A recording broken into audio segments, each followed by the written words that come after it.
કોઈ એક રસ્તો નથી. જો હું આજે કહું તમને મારું કામ ભેગું કરવાનું છે.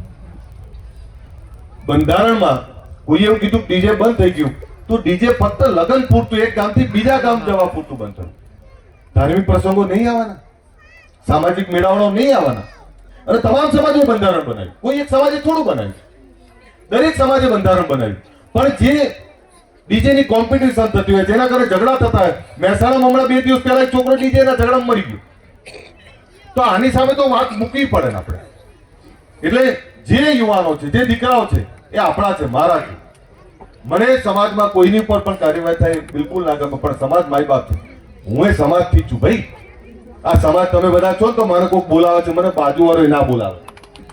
અને સમાજ સર્વોપરી છે.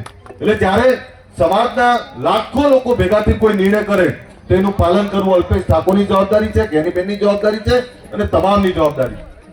ત્યારે એવું બંધારણ જે બન્યું છે એ બંધારણમાં અમલ કરજો અને બને ત્યાં સુધી કોઈને દંડ કરવો પડે એવું ક્યાંય કંઈ ના થાય એનું ધ્યાન રાખજો.